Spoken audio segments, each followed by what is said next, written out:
Para você que está nos assistindo, é sempre muito bom falar contigo. Nós já estamos numa série de 2 capítulos. O primeiro capítulo foi domingo passado, e hoje o capítulo final. Eu quero convidar aqui o professor Silvio Bernardes. Professor Silvio, ele é mestre em saúde pública pela Universidade de Loma Linda. E na semana passada ele colocou-se à disposição para responder a algumas das nossas perguntas daqueles que estão nos assistindo. Então eu vou começar o culto dessa noite fazendo essas perguntas ao professor. Professor Silvio, seja muito bem-vindo. Muito obrigado por estar aqui conosco, nos abençoando esses dias com as informações e com a palavra de Deus. São 3 as perguntas que eu tenho para fazer. Tá, vamos lá. Boa noite a todos que nos acompanham pelas redes, quer de YouTube, Instagram e tudo mais. Boa noite àqueles que estão em casa. Deus abençoe a todos eles, todos nós também. Boa noite, pastor. Vamos às perguntas, então. Ok, a primeira pergunta: quem tem hipertireoidismo está no grupo de risco e é uma doença autoimune? Geralmente quem tem qualquer doença crônica, degenerativa, progressiva, está em grupo de risco. Qualquer doença assim está em grupo de risco, porque essas doenças são doenças que por si só já deprimem um pouco a resistência física da gente. Mas hiper ou hipotireoidismo, o risco maior ou menor vai depender da gravidade disso aí, não é? Se a pessoa, por exemplo, tem o hipotireoidismo, mas ela está bem medicada, as taxas estão normalizadas através do tratamento médico convencional, ela corre muito menos risco. Se ela tem tireoidite de Hashimoto, que é a doença autoimune, que pode ter um abalo na quantidade de hormônios da tireoide, mas a doença autoimune é tireoidite de Hashimoto. Ela pode cursar com alguma alteração nos hormônios da tireoide, mas a gente tem que diferenciar hipo e hipertireoidismo, que não são autoimunes, e aqueles que são autoimunes. Aí, se tem doença autoimune, já vai correr bem mais risco, porque a doença autoimune já traz uma disfunção do sistema de defesa. Ok, professor, muito obrigado. A segunda pergunta: a pessoa pode transmitir o coronavírus, mesmo sem apresentar sintomas? Pode sim. A grande maioria das pessoas contaminadas ou infectadas pelo coronavírus não apresenta sintoma nenhum, especialmente se são pessoas mais novas, crianças e tudo mais, não apresentam qualquer sintoma, não tem sequer um espirro, uma tosse ou qualquer coisa, a grande maioria das pessoas. Professor. Agora, elas podem sim apresentar, e por isso, pastor, é que se recomenda que as escolas fiquem fechadas, porque as crianças podem estar contaminadas, ir para casa, contaminar seus pais, seus avós, e não sofrerem nada, absolutamente nada. Então, a reclusão das crianças é uma salvaguarda para os adultos, especialmente os idosos. Ok. O clima do Brasil pode ajudar a combater o coronavírus? Existem coisas no Brasil que ajudam e coisas que prejudicam. O clima de certas regiões do Brasil, de certa forma, pode ser a principal barreira do coronavírus na sua expansão. Isso é um fato, né? O clima mais quente vai propiciar uma menor propagação do coronavírus. Mas, sem sombra de dúvidas, o que vai diminuir muito essa propagação é a quarentena, se diminui o número de pessoas circulando, porque se diminui o número de pessoas contaminando pessoas. Ok. A última de hoje: quanto tempo o novo coronavírus vive em uma superfície ou no ar? Isso vai depender muito de condições climáticas, pastor. Por exemplo, se nós temos um clima seco, em algumas regiões do Brasil temos clima seco, ele vive menos, porque desidrata mais rápido, né? Se nós temos uma temperatura mais baixa, e é uma superfície qualquer, em temperatura mais baixa, ele pode viver mais. Se há uma superfície que está exposta ao sol, ele vive menos. Assim que são muitas as circunstâncias em que ele pode viver mais ou menos tempo. Ok, nós vamos colocar nas nossas redes também o endereço do professor Silvio. Qualquer dúvida, ele vai estar à disposição. Professor, por hoje, muito obrigado por responder nossas perguntas. Que Deus possa te usar agora no abrir da palavra de Deus. Amém.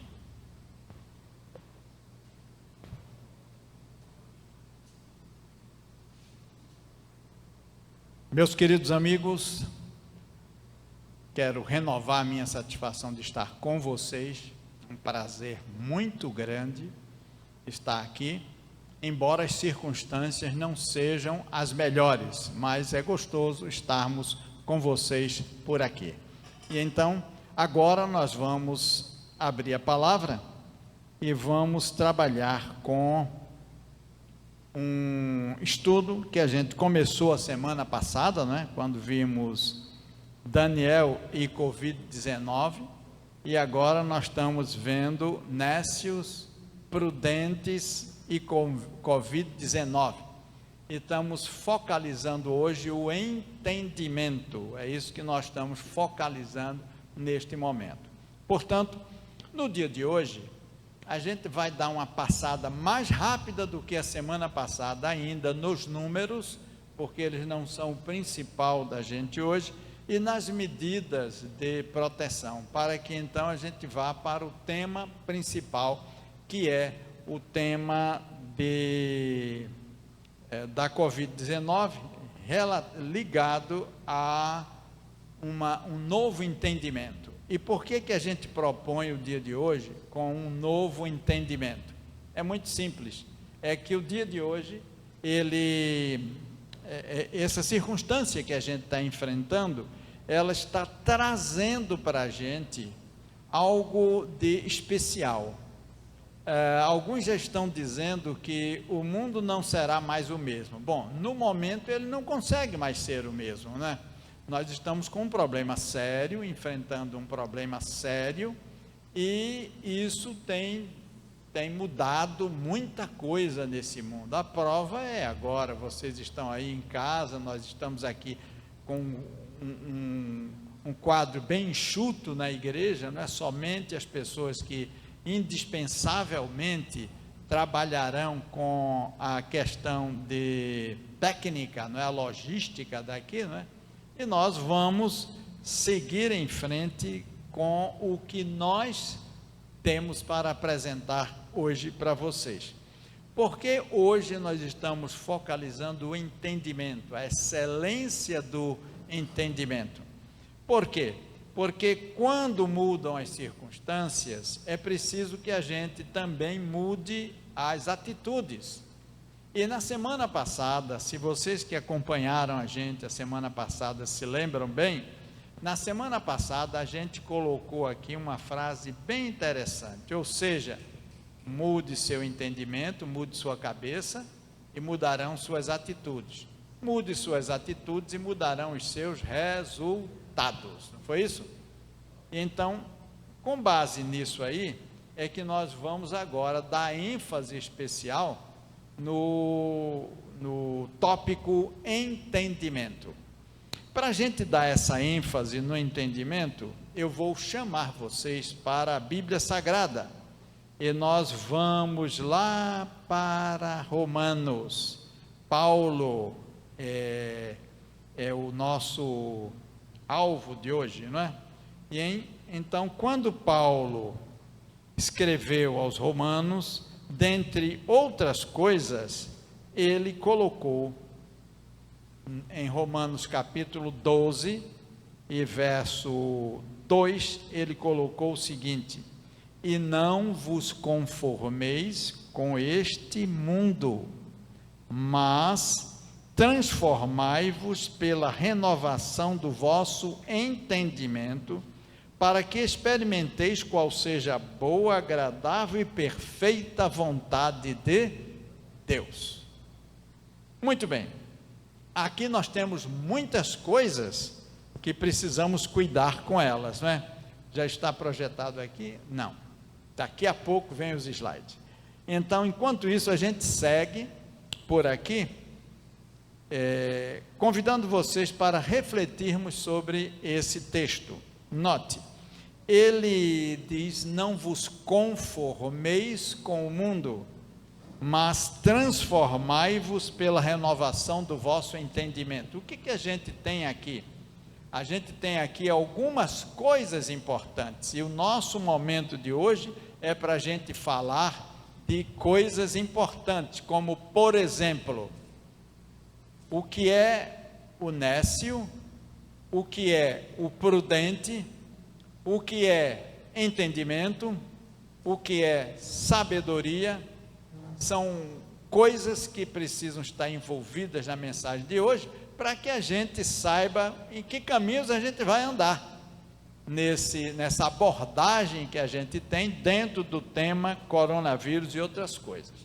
Para a gente continuar na abordagem disso aí, vamos a alguns números, não é mesmo? E depois eu vou relacionar esses novos números com o nosso principal objetivo de hoje, que é trabalhar entendimento, tá bem? Então aqui o que a gente tem? Eu vou fazer um contraste com vocês, e esse contraste que eu vou fazer é um contraste entre os números de hoje, os números mais atuais, e os números de ontem, tá bem? Então, ontem, sábado, nós tivemos no Brasil confirmados 3.014 casos confirmados. Não estamos colocando aqui os suspeitos, não. 3.014 casos confirmados, ok? Agora, e hoje? Bem, hoje nós temos, bem diferente, 4.256 casos confirmados. De 3.014 para 4.256 casos confirmados. Bom, ontem nós tivemos o número total de pessoas falecidas, infelizmente, 136. E hoje, 487. Então, de sábado para o domingo, 22 casos, 22 mortes a mais. Interessante sabermos que de sexta para sábado foram 22 casos, e de sábado para domingo 22 casos. Esses foram os 2 dias onde mais pessoas faleceram no nosso país, mas o número foi idêntico, não é? Agora, algumas pessoas às vezes perguntam se atém a números de taxa de letalidade.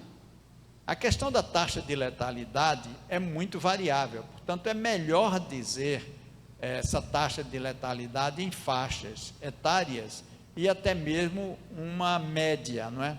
Porque vejam bem, no sábado a taxa de letalidade era de 2,8%. 2,8% é a taxa de letalidade. E no domingo, 3,2%. Aumentou um pouco quanto à variação, não é? Somente isso, quanto à variação. Bom, o que mais? A gente tem também o aumento de mortes permanece em 9%, não é? Foi de 9% o aumento de casos fatais. Até agora são 114 mortes no sábado e 136 mortes hoje no domingo. Aqui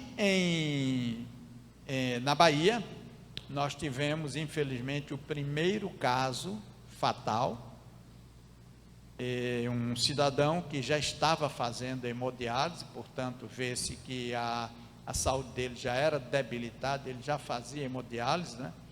e ele tinha 74 anos e veio a falecer. Lamentável, é o primeiro caso nosso. Feira de Santana ainda não tem nenhum caso de morte, pelo menos nos últimos números apresentados pela Secretaria de Saúde. No mundo, como é que está no mundo? No mundo nós temos números que são preocupantes, né? A Itália já passou de 10 mil mortes, né? A França está num crescimento muito grande, a Espanha num crescimento maior ainda, não é? A Itália, que vinha com os números de mortes diariamente caindo, agora aumentou, temos hoje mais de 800 mortes de ontem para hoje. Isto é extremamente preocupante. A França está crescendo também a Espanha, mas os Estados Unidos são o que mais preocupa a Organização Mundial de Saúde, porque lá nós já temos mais de 2.000 pessoas mortas, e esse crescimento dos Estados Unidos é muito grande, num tempo muito pequeno. Os Estados Unidos, por ser um país muito grande, tal qual o Brasil, os Estados Unidos têm uma área muito grande, não é? E são vários os focos da enfermidade, destacando 3 ou 4 focos principais. E por isso é que o americano mudou radicalmente o seu comportamento. Mas, meus queridos e minhas queridas, o que é que a gente tem com relação a entendimento e o que tem a ver com isso aí? A gente tem visto dentro de uma perspectiva de o que dizem as pessoas, 2 grupos bem distintos no mundo. Um grupo daqueles que dizem que isso vai passar, que não é preciso tomar tantas medidas fortes com relação a isso, e que por isso advogam que as coisas sigam normais, apenas com algumas prudências ligadas à área dos idosos, cuidado com os idosos, etc. e tal, mas que os países e o mundo têm que seguir sua trajetória, e até esses estão preocupados com as consequências para a população de problemas econômicos, não é? Queda da bolsa, queda de empresas que vão fechar, etc, etc e tal. Por outro lado, existem outras pessoas que estão muito preocupadas com as mortes e tudo mais, e se alarmam excessivamente às vezes, não é, com o ritmo, a escalada dos números, e essas pessoas tendem a ter uma perspectiva de que deve fechar tudo, ninguém deve pôr mais o pé na rua, etc e tal. Bom, são entendimentos diferentes para uma mesma crise. E por que pessoas têm esse entendimento diferente? Qual é o partido da gente? É o partido daqueles que advogam que deve-se afrouxar as normas de contenção, não é, do avanço da contaminação geral? Ou a gente é daqueles que dizem que nós devemos ser rígidos e bem rigorosos com isso aí? Especialmente para o nosso Brasil, que é o que interessa para a gente, é indicado que sejamos prudentes. Como é que a gente é prudente? É muito simples.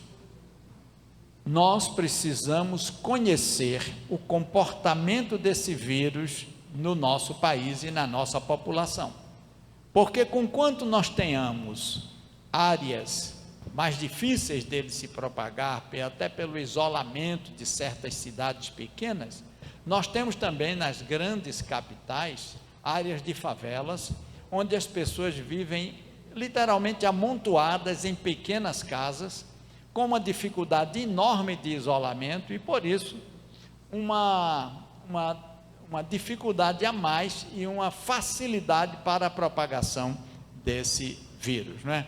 Então, partindo desta premissa, o comportamento do vírus na população é que vai dizer à saúde pública como devemos nos comportar aqui. O certo é que a medida acertada de não fechar os serviços essenciais para o momento e a velocidade em que esta gripe, essa infecção, está se propagando no Brasil, é muito acertada, né? Deixa os serviços essenciais abertos e fechamos todos aqueles que não são essenciais ou que demandam uma aglomeração de pessoas. Me parece que essa é uma medida intermediária bem interessante. Agora, se a progressão desse vírus deixar de ser aritmética para ser geométrica, a isso estará indicando a gente que a gente precisa ser mais rigoroso, como está sendo a Itália e outros mais.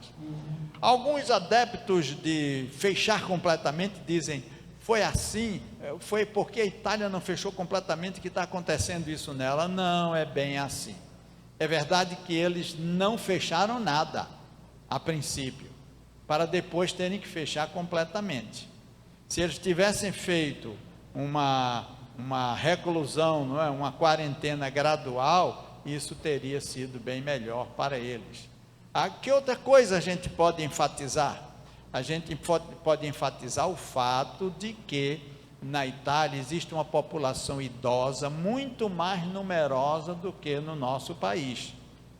E por isso que o vírus poderá se comportar de forma diferente na Itália, aqueles países de primeiro mundo que têm um número de idosos maior do que no Brasil, que tem uma população bastante jovem ainda, não é? Muito bem. Isso são comentários gerais do quadro do coronavírus atualmente, mas agora a gente vai vir para cá, porque a gente tem defendido um terceiro ponto de vista. Que terceiro ponto de vista é esse? Onde é que a gente busca o entendimento desse terceiro ponto de vista? É muito fácil.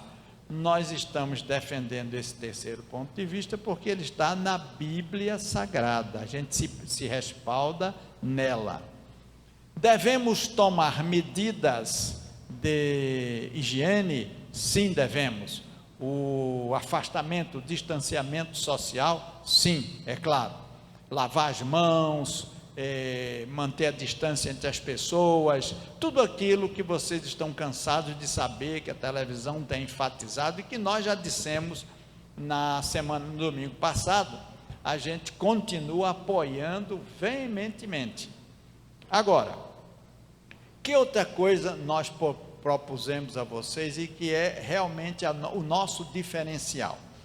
Na semana passada nós dissemos a você que o nosso diferencial é que, além de apoiar as medidas de proteção pessoal e de proteção social, as diversas que o governo está colocando em prática, nós também propusemos à sociedade cuidar de aumentar a sua resistência física. E esse aí é o nosso diferencial. Qual é a proposta da gente? A proposta da gente é que as pessoas tenham mais resistência física para poder resistir a uma possível contaminação por coronavírus. O que se está fazendo no país e o que se consegue fazer com a quarentena é achatar a curva de crescimento. Os senhores já devem ter ouvido essa explicação várias vezes. Se nós deixamos tudo correndo como normal, todas as atividades normais, o número de pessoas contaminadas em curto espaço de tempo vai ser tão grande que vai aumentar o caso de pessoas hospitalizadas e vai pôr em xeque o sistema de saúde. nenhum sistema de saúde do mundo, inclusive dos países de primeiro mundo, tem condições de receber um pico de um vírus que tem um poder enorme de contágio. Por isso, o que se faz nos países é evitar que essa curva seja tão ascendente no crescimento de casos, de novos casos. Se a gente puder ter uma curva menor, mais lenta, que não chegue ao limite do sistema de saúde, é melhor. E isso se consegue com o isolamento social e com as medidas que a gente tem proposto, o governo tem proposto, né? Agora, é importante a gente saber que mesmo a curva lenta, ela só vai fazer com que as contaminações sejam mais demoradas. E aí a busca pela rede de saúde é menor e mais demorada, ou seja, a rede de saúde vai conseguir receber os casos e dar conta deles. Mas o número de contaminados não vai mudar tanto não, porque o vírus tem um poder de disseminação muito grande. Portanto, além dessas coisas que a gente está fazendo, para não colocar em xeque o sistema de saúde e não diminuir a condição da gente, uma vez sendo infectado e uma vez precisando do sistema de saúde ter menos chance de vida, a gente quer aumentar, a curva tem que ser lenta. Mas além de todas essas coisas, é importante que a gente aumente a quantidade de pessoas na sociedade que mesmo contaminadas não adoecem, ou adoecem levemente, ou precisam apenas de cuidados hospitalares leves. Como é que a gente vai conseguir isso? Adotando as medidas já propostas e anunciadas pelos meios de comunicação e principalmente pelo Ministério da Saúde, mas também tratando de trabalhar a resistência física. E aí eu quero colocar para vocês um fato interessante, né? Se disse isso no domingo passado, vou repetir.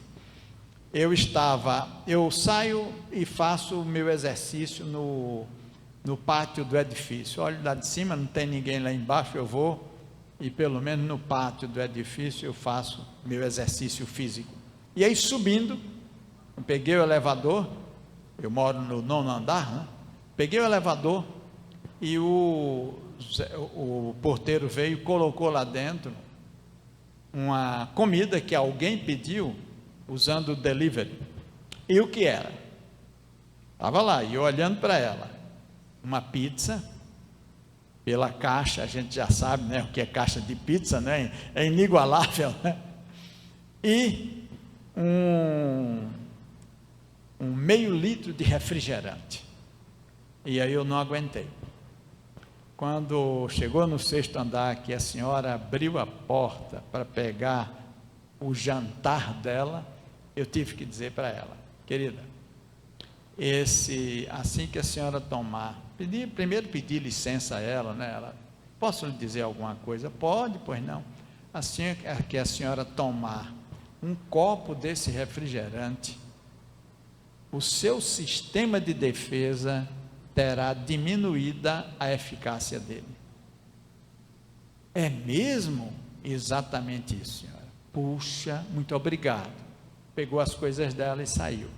E eu cheguei em casa e fiquei pensando, como ainda temos muita desinformação acerca daquilo que vai garantir muito bem uma diminuição do risco de adoecermos com esse vírus. Se você tiver um estilo de vida saudável, isso necessariamente não vai diminuir a sua possibilidade de ser contaminado, não. Não é o estilo de vida saudável que vai diminuir. Você poderá ser contaminado tendo um estilo de vida saudável, mas quando você tem um estilo de vida saudável, o seu organismo está mais forte, mais bem preparado para que, ao ser contaminado, o seu próprio sistema de defesa resista e na luta com o vírus ele seja vencedor. Percebe? Então é preciso entender que um estilo de vida saudável, que não deveria ser praticado agora somente, não, ele precisaria ser praticado sempre e de forma completa. E eu tenho aqui para a gente aumentar e ampliar o entendimento da gente, eu tenho aqui algo que quero partilhar com vocês, meus amigos. Isso só ficou registrado, me parece, no livro de Mateus. Está aqui o pastor, me corrija, viu, pastor? Se eu tiver errado aqui, mas é uma parábola que Cristo nos apresenta, a parábola das virgens. E Cristo conta uma parábola e ele diz que o noivo estava sendo esperado para o casamento, né? E aí a noiva, as noivas, tinha as virgens, né? Eram 10 virgens e elas deveriam estar lá para o casamento, né? E o que ele fez então? O noivo tardou. Quando o noivo tardou, aí tinha 5 virgens que eram prudentes. Essas virgens prudentes, elas trouxeram suas lâmpadas. Evidentemente que Cristo estava usando as alegorias do tempo dele, né? Então trouxeram as lâmpadas e estava lá a lâmpada acesa. Lâmpada naquela época era o quê? Era uma lamparina, né? Um candeeiro, né? E aí lamparina tem que ter combustível, naquela época era um óleo, um azeite, né? E então as 10 virgens trouxeram azeite, mas 5 delas, que eram prudentes, trouxeram uma reserva de azeite para o caso do noivo tardar, né? E 5 outras que não eram prudentes não trouxeram isso, só trouxeram a quantidade das suas lâmpadas, e o noivo tardou. E aí tardou tanto que elas acabaram adormecendo. Significa dizer que ele tardou um bocado, né? E aí, quando viu-se um anúncio, o noivo chegou, aí todo mundo acordou. As 10 virgens acordaram, né? E quando elas acordaram, aí elas ficaram preocupadas. E a lâmpada, cada um tratou de acender sua lâmpada. As que trouxeram a reserva foram prudentes, trouxeram um pouco de azeite a mais, colocaram na sua lamparina e acenderam a sua lâmpada e tudo mais. E as outras 5 disseram: eita, não trouxemos, não fomos, não pensamos que era preciso. E aí ficaram apavoradas e correram atrás das outras que trouxeram a reserva e disseram: deem um pouco da de vocês para acender as nossas lâmpadas. E as prudentes disseram: olha, se a gente for fazer isso, vai acabar a nossa e acaba a sua, aí ficam as 10 sem nada. Vocês 5 corram atrás de quem vende isso e vão rápido. E elas foram, mas demoraram demais. Quando elas voltaram, já o casamento tinha seguido e por aí afora. Sabe, queridos, elas foram chamadas por Cristo de virgens nécias, aquelas que foram imprudentes, aquelas que não tiveram um comportamento adequado, não se prepararam. A verdade é isso. E por que elas não se prepararam? Porque o entendimento delas era diferente do entendimento das virgens prudentes. E aí a gente dá o valor adequado ao entendimento, né? Elas entenderam que não precisava aquele exagero de cuidados das virgens prudentes. Para que trazer uma quantidade dobrada do azeite para a lamparina, não é? E enquanto que as prudentes entenderam que uma reserva seria sempre adequada. Moral da história: as virgens prudentes foram aquelas que ficaram na festa e puderam ir até o fim, enquanto as outras não assistiram à festa, não estavam com o noivo. O que a gente pode tirar disso aí? Eu vou pedir licença a vocês para acrescentar algumas coisas nesse quadro das virgens prudentes, tá bom? Eu vou deixar as prudentes de lado um pouco, porque elas alcançaram seu objetivo, e vou trabalhar o que o entendimento inadequado fez com as virgens que não foram prudentes, né? Então, as virgens não prudentes, a gente já sabe que elas não se precaveram, não trouxeram o azeite em dobro. Mas como eram 5, eu vou pensar qual era o perfil de cada uma dessas que não foram prudentes. Podia ser que, dentre essas 5, tivesse alguma que dissesse assim: eu não vou levar porque não vai dar em nada, o noivo vai chegar na hora certa e vai ser tudo bom e não precisa ficar preocupado em excesso com isso aí, segue a vida normalmente. Pode ser que dentre essas 5 tenha tido alguma outra que disse assim: bom, é o seguinte, eu vou levar um pouquinho só a mais, não preciso o dobro, só um pouquinho a mais. E pode ser que dentre essas aí existam aquelas que disse assim: não, a gente vai pedir emprestado, se der alguma confusão a gente pede emprestado. Não importa, o entendimento errado fez com que elas tivessem uma atitude errada e uma consequência errada. Por isso que quando Paulo nos chamou a atenção em Romanos capítulo 12, verso 2, que é importante o entendimento, e ele nos disse que a gente não se conforme como o mundo, mas que a gente se transforme. Ele não diz assim: mas Deus vai transformá-los pela renovação do seu entendimento. Não, ele disse: transformai-vos, significa dizer, você precisa ter uma atitude para que haja transformação. Então, o que a gente diz aqui? Muitas pessoas têm alegado, e eu tenho visto isso nas redes sociais, né? Que são os demasiadamente religiosos, né? É uma diferença entre ser cristão e ser religioso, né? A gente pode ter um religioso que seja um bom cristão, mas ter um religioso que não seja cristão. Então, muitas pessoas têm alegado: olha, Deus vai nos livrar. Por quê?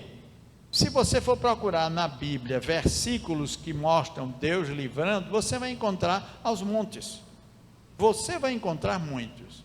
Mas uma coisa é certa: versículos que mostram que Deus vai nos livrar, muitos deles estão condicionais. Muitos estão condicionais. E quando a gente tem alguns versículos desses que são condicionais, a gente também tem outros que falam de um livramento no fim do tempo do fim. Porque depois que for decretado o decreto sabático e tudo mais, quando nós tivermos o Espírito Santo se retirar desta terra, nós vamos passar por momentos muito ruins, mas Deus estará nos livrando, porque isso é uma promessa com um tempo para se cumprir, entende? Então, no momento atual, o Senhor nos instrui para que nós tomemos providências para que as coisas que vão sucedendo ao mundo neste momento não sucedam a nós, não porque a gente ficou de braços cruzados e só resolveu tomar medidas depois que, como se diz na linguagem mais coloquial, depois que a vaca foi para o brejo. Não.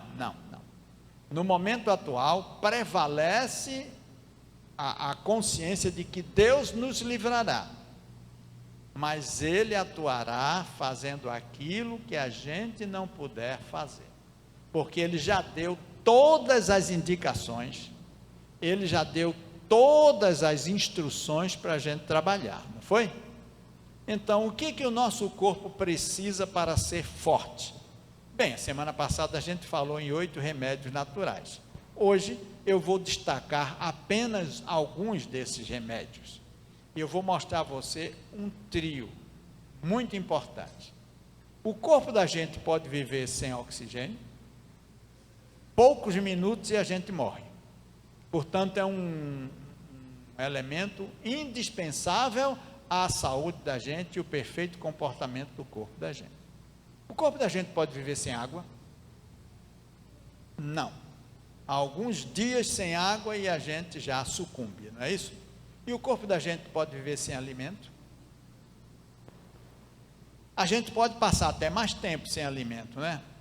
Meses, mas a gente vai morrer se não tiver alimento. Portanto, ar, e aí tem o oxigênio, água e alimento são coisas imprescindíveis, são de suma importância. Todos os outros 8 remédios naturais são sumamente importantes, mas esses 3 eu destaco pela importância deles quanto à urgência da vida. Se eu deixar de fazer exercício físico, eu vou ter a minha saúde prejudicada, sim. Mas pessoas têm uma vida bastante sedentária e vivem anos. Se eu não dormir na época, na hora certa, eu também teria a minha vida prejudicada e até encurtada, mas eu posso viver anos assim. Agora, sem respirar, sem tomar água e sem comer, eu vivo muito pouco tempo.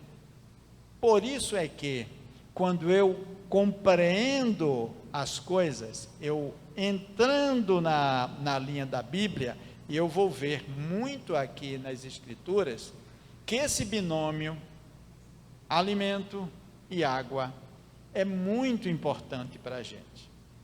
Primeira coisa, em Gênesis 1:29, quando você abrir a sua Bíblia em Gênesis 1:29, você vai ver Deus dando ao ser humano a alimentação que Ele queria que o ser humano tivesse. E quando você começar a ler o capítulo 1, todo o capítulo 2, você vai ver que Deus também determinou que o ser humano não deveria comer. Você pode me dizer, mas aquilo ali foi só uma questão de obediência. Sim, mas foi alimento. Por que será que ele testaria a obediência do homem com o alimento? Porque isso é vital para a gente. O que houve no Éden que derrubou o homem, que fez o homem pecar? Foi uma mudança do entendimento.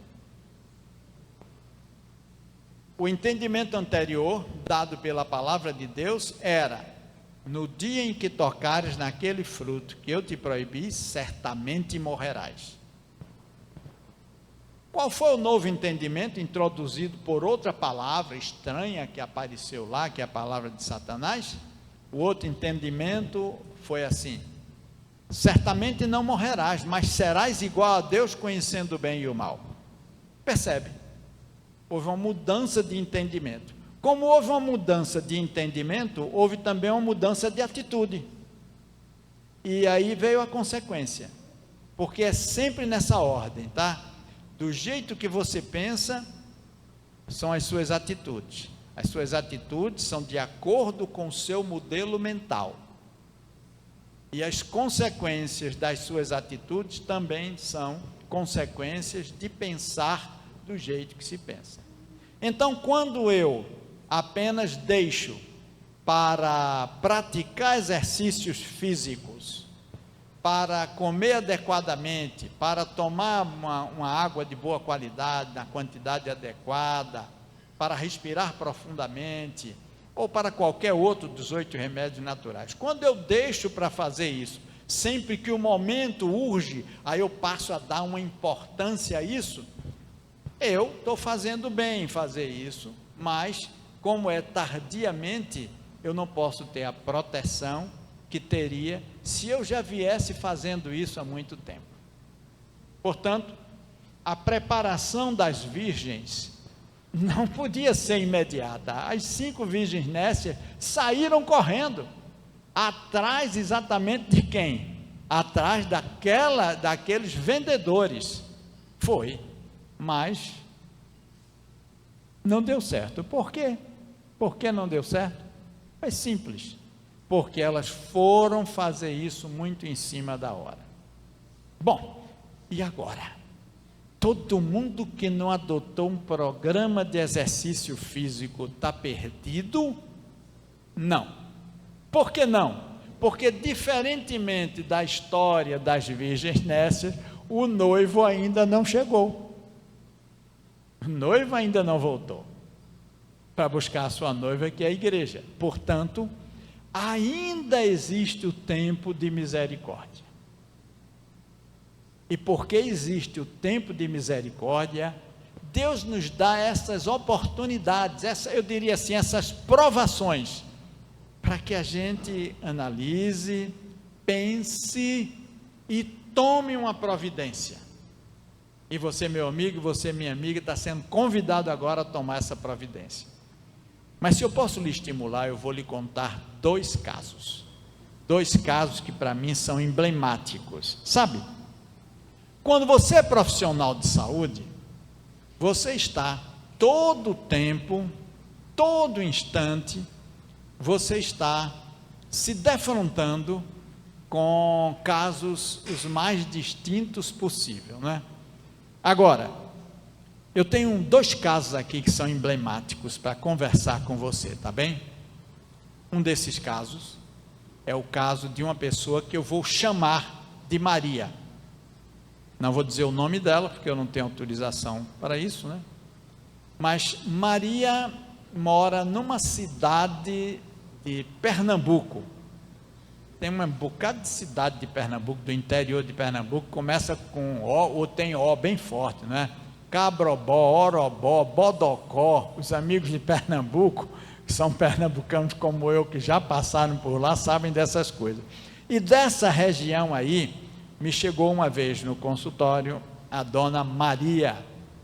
Dona Maria trazia um quadro muito interessante e preocupante. Ela me apresentou uns exames que foram realizados, exames radiológicos, né? Foram realizados na universidade, no Hospital das Clínicas da Universidade Estadual de Pernambuco. E os exames diziam que ela tinha um tumor. E esses exames, foram vários exames, né, para até que se confirmasse aquilo, mostravam que esse tumor era um câncer e que ele estava na veia cava inferior, que é a veia que traz o sangue de toda a parte baixa do corpo direto para o coração. E além de rodear a parede da veia cava por fora, tinha também um pouco dele no pâncreas e em uma das vértebras da coluna daquela senhora. Bem, o quadro já por si só era grave, mas sabe por que ele era mais grave? Era porque essa senhora tinha um histórico de um caso de um câncer no rim e na suprarrenal, que é uma glândulazinha que fica assim, como um chapeuzinho em cima do rim da gente, né? Então, ela tinha um câncer na suprarrenal e no rim direito. Ela fez uma cirurgia, foi removido, foi uma remoção cirúrgica, não é? E ela se tratou, quimioterapia e tudo mais, até 5 anos depois desse infortúnio. Com 8 anos depois que ela teve esse câncer, apareceu esse câncer mais atual, que foi o motivo dela ter ido lá ao consultório. E por que ela foi?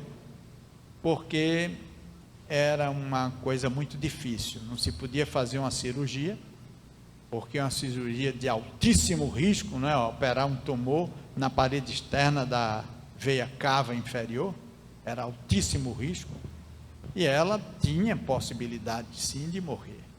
Então, pelo estado dela, convencionou-se, os médicos convencionaram que não iam fazer a cirurgia, iam fazer químio, para ver se diminuía o tumor, para que pudessem ver se ele poderia ser operado, e etc e tal. E ela começou, mas ela não aguentou. a crase sanguínea, ou seja, a quantidade de plaquetas e glóbulos brancos, desceu demais, ela não aguentou e tiveram que suspender. Nessa ocasião, por causa das metástases, essa senhora teria mais ou menos de 4 a 6 meses de vida. Foi o que ela disse, e os parentes contaram para ela depois, porque os médicos contaram isso para os parentes. E ela foi para casa, para ter os seus últimos dias com os seus. Dona Maria começou a fazer um tratamento complementar. Além do tratamento convencional, ela foi acompanhada pela equipe médica, ela começou a fazer um tratamento complementar. E o que a gente fez com ela? 8 remédios naturais. A gente seguiu aquilo que o Espírito de Profecia recomenda nos vários livros que tratam sobre saúde, ou seja, 8 remédios naturais, mas, além deles, aquilo que pudesse ser usado da natureza para ajudar o corpo nos seus esforços para restabelecer a saúde. E deu certo. Ela foi melhorando paulatinamente, melhorando, até que os exames dela não acusaram mais nada. Faz mais ou menos uns 3 ou 4 meses, eu acho, que eu tive o prazer de receber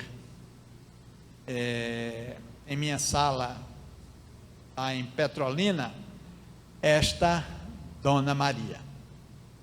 E Dona Maria levou naquele dia algumas pessoas da família, para que a gente pudesse orientar numa consultoria de saúde e qualidade de vida que a gente faz. E Dona Maria, no final, ela deixou para ser atendida no fim ela chegou na sala muito feliz e colocou na frente os exames e disse: está aí para o senhor ver as bênçãos de Deus. Eu estava vendo aqueles exames e olhando para Dona Maria, e a minha alegria maior, vocês sabem qual era? É porque esta ida da Dona Maria a Petrolina foi 16 anos depois que ela fez o tratamento com os 8 remédios naturais. Fazem 16 anos que ela ia morrer há 6 meses.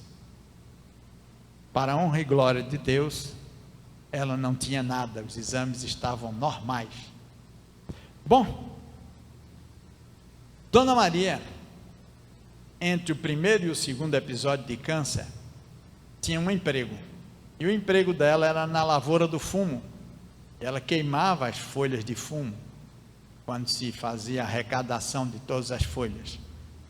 Depois do primeiro tratamento, ninguém avisou a ela, ela continuou no mesmo emprego.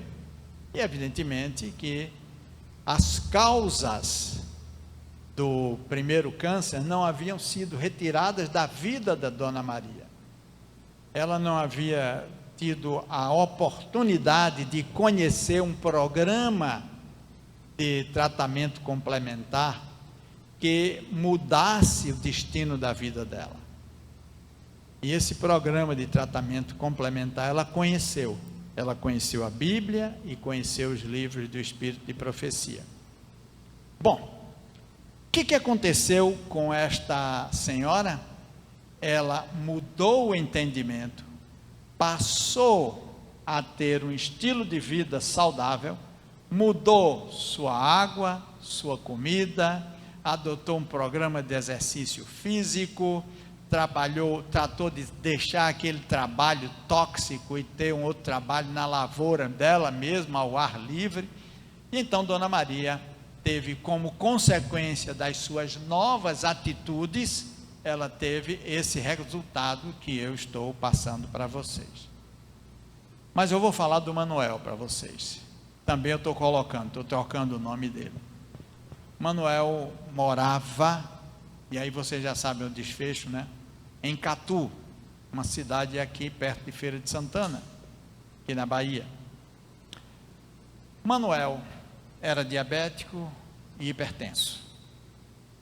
Quando ele chegou ao nosso consultório, Manuel já tinha um diabetes avançado, já tinha retinopatia diabética, já tinha uma insuficiência renal, já tinha alguns esquecimentos, já tinha polineurite diabética, já estava com os pés edemaciados e com feridas, e a pressão estava irregular mesmo com a medicação. Ele estava demasiadamente gordo, sobrepeso imenso, acho que até já era obesidade mesmo, e Manuel foi instruído a fazer adotar o mesmo programa que adotou Maria, mesmo programa, e Manuel começou, e ele começou e foi tudo melhorando na vida dele. Os médicos dele ficaram surpresos, recebia visita de um médico, e eles ficaram surpresos com os resultados daquele homem. A vida de Manuel mudou completamente. Bom, Manuel ficou tão feliz que o nosso consultório se enchia de gente, porque Manuel saía literalmente pela cidade de Catu, recolhendo os diabéticos e tudo, e dizendo para eles: olha, tem uma nova forma de pensar saúde. E ia para lá.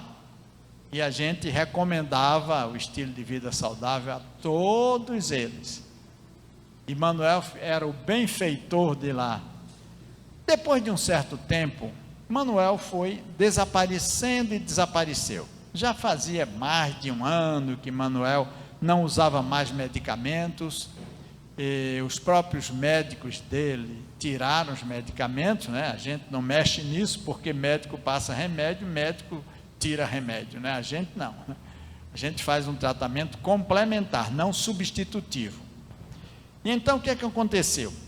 Depois de um tempo em que Manuel diminuiu, os médicos diminuíram drasticamente a medicação e até tiraram muitos dos remédios dele, porque ele não precisava mais, Manuel desapareceu. E um dia eu recebi a filha de Manuel, dizendo que Manuel estava mal, e que ele estava com vergonha de me ver. Nosso campeão estava doente. Sabe, queridos, foi muito difícil. Quando eu convenci Manuel pelo telefone aí, ao consultório, Manuel chegou lá, ele estava mais gordo do que antes. Manuel chorava de um lado e eu do outro, porque Manuel estava de volta àquela situação, e agora os exames mostravam que o quadro de cardiopatia havia piorado muito. A glicose de Manuel estava totalmente descontrolada, e depois que nós nos abraçamos, naquela época podia, né? E eu garanti a Manuel que a gente ia começar tudo de novo. E ele saiu de lá e ele perguntou para mim na hora de sair: professor, será que ainda há tempo para mim? Será que ainda há tempo para mim? Uma semana depois eu recebi um telefonema de Catu, dando conta de que Manuel teve um infarto, foi fulminante. Uma semana depois Manuel nos deixou. Manuel teve a possibilidade de mudar o entendimento dele, e ele mudou. Manuel teve tudo nas suas mãos, recuperou, mas Manuel voltou paulatinamente à sua vida anterior, aos costumes anteriores, a tudo que havia acabado com a sua saúde. E como tal, agora não houve mais jeito. Amigos, a gente nunca sabe o que vai acontecer com a gente, mas o que digo a vocês é o seguinte: quando Paulo fala isso em Romanos capítulo 12, verso 2, ele também coloca uma compensação lá no final, porque ele diz aqui que a gente não se conforme com o mundo, e que se transforme pela renovação do entendimento. E ele diz aqui assim, olha: para que experimenteis qual seja a boa, agradável e perfeita vontade de Deus. Para mim isso é emblemático, é muito importante. Porque se nós queremos experimentar a vontade de Deus, se nós queremos vê-lo agir em nossas vidas, é importante que a gente saiba que, especialmente no caso da saúde, essa ação de Deus, ela é uma ação consequencial. Por mais natural que você coma, se você comer tudo orgânico, tudo plantado no quintal da sua casa, no terreno mais fértil que tiver, se você conseguir fazer o melhor exercício físico desse país, se você conseguir a melhor água que tem nesse país, a melhor qualidade de ar, se você fizer tudo como manda o figurino, ainda assim você poderá ter doenças como Covid-19 e outras. Ainda assim você poderá ter. Só que tem uma coisa: você tem duas garantias para você. A primeira delas é que aquilo que você não puder fazer, porque não está ao seu alcance, Deus fará. A segunda é a garantia de que você, mesmo que passe por maus momentos, o seu corpo terá mais resistência para que você consiga passar pela doença com o mínimo de prejuízos com relação aos efeitos colaterais e tudo mais da doença. Mas, amigos, a coisa mais importante de tudo isso não é se você vai resistir às doenças ou se você não vai resistir às doenças. Não. A coisa mais importante de tudo isso é o que Paulo diz no primeiro versículo de Romanos 12. E ele diz: rogo-vos, pois, irmãos, pela compaixão de Deus, que apresenteis o vosso corpo em sacrifício vivo, santo e agradável a Deus, que é o vosso culto racional. Sabe, queridos, a motivação da gente não deve ser provocada pela emergência do coronavírus, embora isso até possa ser um motivo válido para a gente cuidar, forçado pelas circunstâncias. A motivação principal da gente, para a gente chegar lá, para a gente ter saúde, é fazer todas essas coisas que Deus nos recomenda na Bíblia e no Espírito de Profecia, porque a gente quer apresentar diante de Deus o corpo da gente em sacrifício vivo, santo e agradável a Deus. Para isso é necessário que a gente mude a compreensão das coisas. Eu me lembro que um dia eu já falei aqui na igreja, eu vou repetir para vocês. A nossa cosmovisão é restauracionista. Se alguém perguntar a você quem você é preciso que a gente saiba que nós somos seres humanos em processo de restauração rumo aos braços de Cristo. E esse processo de restauração, ele vai pegar a gente onde a gente estiver, seja o que for que está acontecendo com a gente, e ele vai consertando as coisas e mudando a vida da gente, restaurando em cada um de nós a imagem do nosso Criador. O processo de restauração termina, tem momento para terminar, é quando Jesus vier, porque ele dará o toque final. Mas esse é o toque final, porque o toque inicial é meu e é seu. É nesse momento que nós estamos passando aqui, quando está em nossas mãos o transformar esta vida e entrar nesse processo de restauração, que nós devemos fazer a nossa parte.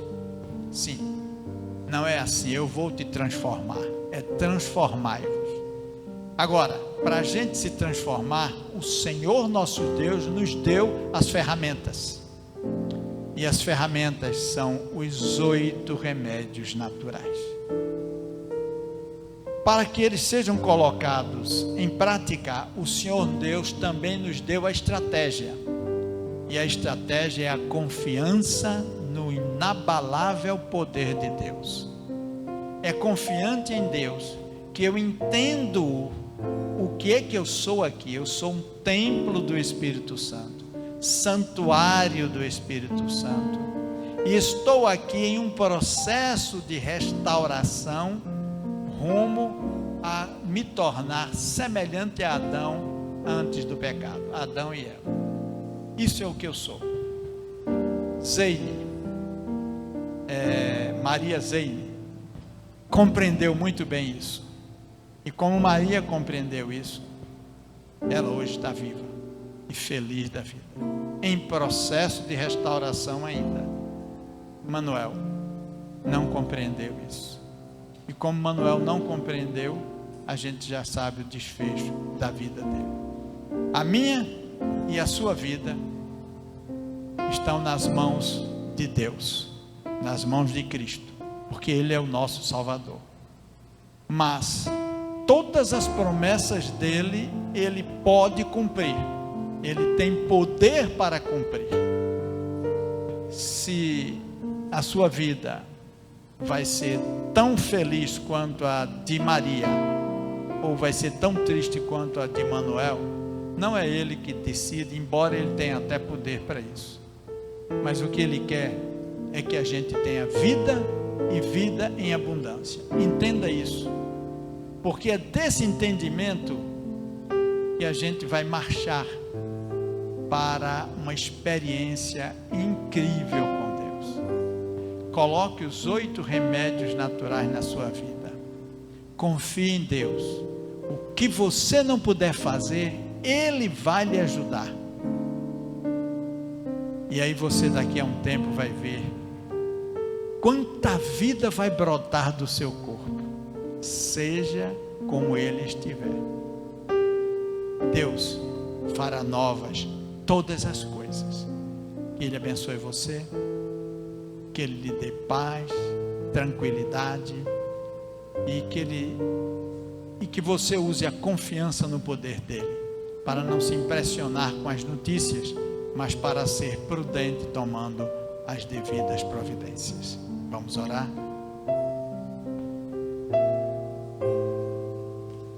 Senhor Deus Todo-Poderoso, Deus Supremo, Criador bendito, hoje nós tivemos 2 coisas distintas. A parábola que o teu filho contou, das virgens prudentes e das virgens nécias, mostraram destinos diferentes por causa de escolhas diferentes.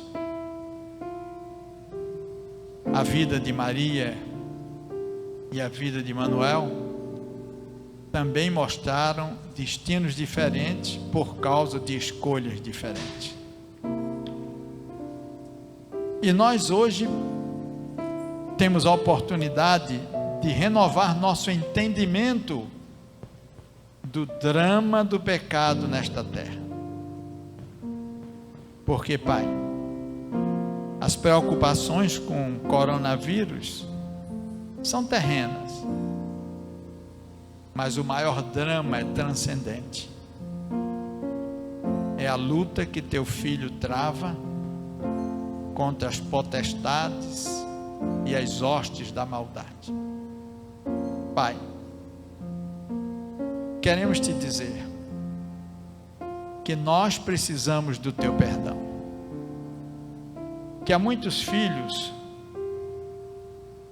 que são teus e que estão nesse momento no leito de dor, talvez alguns contaminados, muitos contaminados.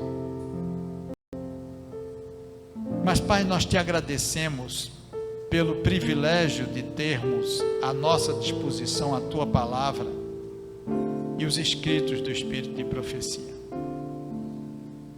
Te agradecemos pelo privilégio de, compreendendo a urgência dos tempos, termos ainda a oportunidade de colocar em prática tudo aquilo que nos ensinaste. Senhor, muito obrigado. Queremos te pedir que perdoes nossos pecados, nossas iniquidades, as vezes que transgredimos tuas leis tão maravilhosas. E queremos te pedir que nos ajudes, porque hoje renovamos nossa decisão de te seguir, de te acompanhar, de seguir os teus ensinamentos, de adotar em nossas vidas os teus ensinamentos, porque eles são vida e são vida eterna. Despede-nos agora em paz, acompanha-nos nesses momentos de reclusão, nesses momentos de quarentena. Que a tua bênção seja sobre esses médicos, enfermeiros, demais profissionais de saúde. Amém. Que estão na linha de frente, lutando por vidas. E te pedimos que tu abençoes a eles e também aos pacientes deles, em nome de Jesus. Amém.